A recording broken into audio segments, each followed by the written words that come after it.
First off, I just got finished watching WWE Kilo's video, and this guy is hilarious. He acts like a typical internet mark who complains on the PG era. Hopefully, we collaborate together soon. And why am I saying this? Because we are both members of Swag. That's right, I said it. You're looking at the newest member of Swag, and it's an honor to make videos beside Beamon. Honestly, when I first saw this guy, I didn't care that much for him. The first video I watched of his was the WrestleMania review, but when I found out he was a Knicks fan and did a current rant on the current state they're in right now about the Carmelo trade, about how it cost us Raymond Felton and the others, about how people need to stop blaming Mike D'Antoni for the losses, and about how Knicks fans are part of the reason they're playing like shit. When I saw this video, I said to myself, you know what, this guy is starting to get me interested. So I watched more of his videos, and he saw my lesson in WWE video about how Vince can give less than a squirt of piss about what we want, which I denied. But actually, I consider that my breakout video, because it also got the attention of Spinnernet. But after last night, I was wrong. So, I just talked about how it was an honor to be in Swag,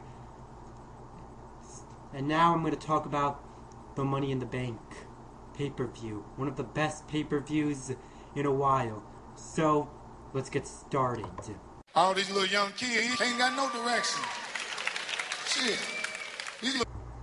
Honestly, I didn't watch Money in the Bank until the Raw Money in the Bank match. It was really promising. Probably better than last year's Money in the Bank, which was also pretty good.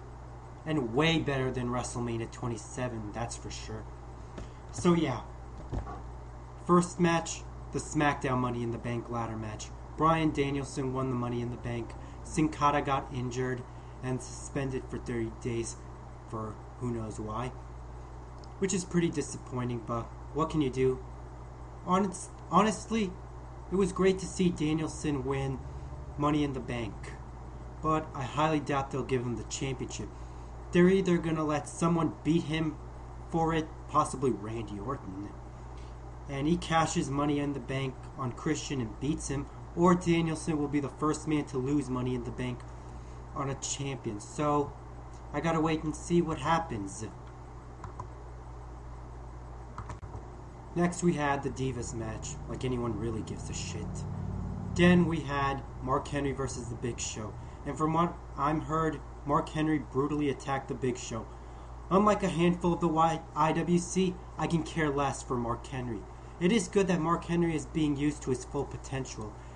Maybe they're going to give Mark Henry this gimmick on him being the big man of the WWE, and he takes out every big guy on all shows. So, I wish Henry the best of luck. Next, the Raw Money in the Bank ladder match starts with everybody using a ladder as a weapon. Then things happen like The Miz falling and spraining, possibly breaking his leg. He got carried out. Hopefully, this doesn't affect the Miz-Riley feud. And speaking of that, hearing Michael Cole in this pay-per-view makes me wonder if I'm becoming a coal miner, because I like what he was saying. I actually thought King and Booker needed to shut the fuck up and let Cole do all the trash talking, while you talk about the match. Kofi and Ray team up to take out Del Rio or Swagger, I don't remember, but who cares. Then Evan Bourne finished it off. Next, Ray or A-Rod try to get Money in the Bank when the crowd cheered. And then The Miz came out. So, Miz must really be a Chicago favorite. So he tries to get Money in the Bank, but fails. There was a time when all the competitors were on the ladder. I expected Miz to push it, sending them all following, but it didn't. The match ended with Del Rio ripping off Ray's mask and winning Money in the Bank. So, does this make Del Rio relevant again to the internet? Who knows? Now, the moment you have all been waiting for.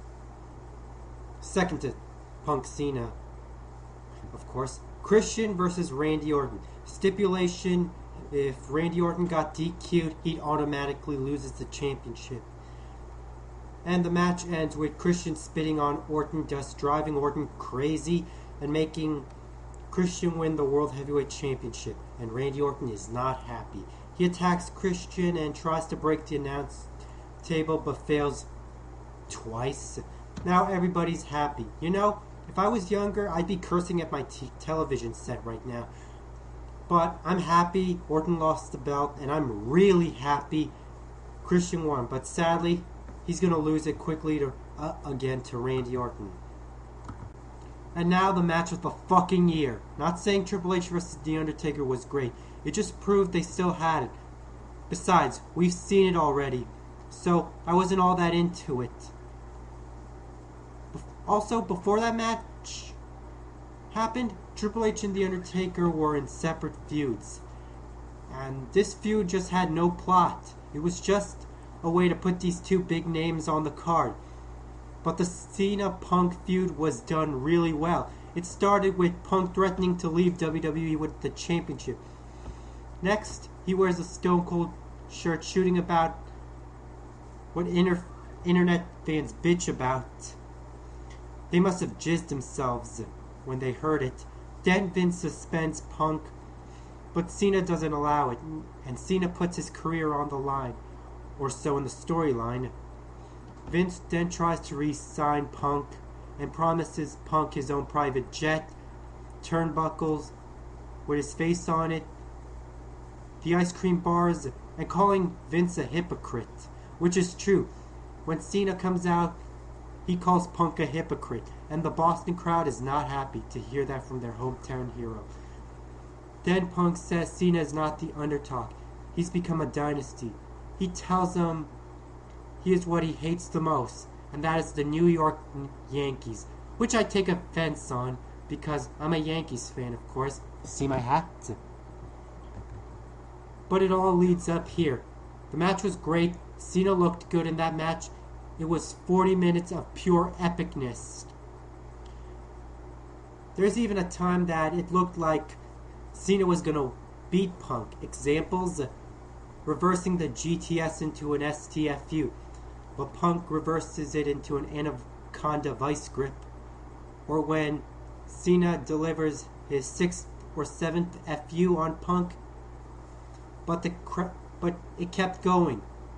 The crowd was completely behind CM Punk, and Cena got a mixed reaction from the crowd, but the match ends with Cena trying to deliver the 3rd STFU on Punk, and Vince tells John Laurinaitis to ring the bell. But of course, deep down, Vince doesn't allow that and sends Cena to knock out Laurinaitis. Waste time then, instead of taking this time to beat Punk, just giving him time to recover, and hits the GTS. 1, 2, 3, it's over. CM Punk is the WWE Champion. After the match, Vince sends Del Rio to cash in his Money in the Bank, but Punk gets out of there before Del Rio cashed it in. And it ended with Vince staring angrily. So overall, I give the pay-per-view a 9.2 out of 10. And you know what I realized? Nobody's talking about The Rock. People said he was going to be in Chicago, but it didn't happen. But yeah, best pay-per-view of the year. Once again, Money in the Bank does good in its 2nd year. I might actually start buying Money in the Bank over WrestleMania, because it was that exciting. Well, that's all I have to say. If you hadn't done so, subscribe to Swag. And yeah, I'm out. Peace.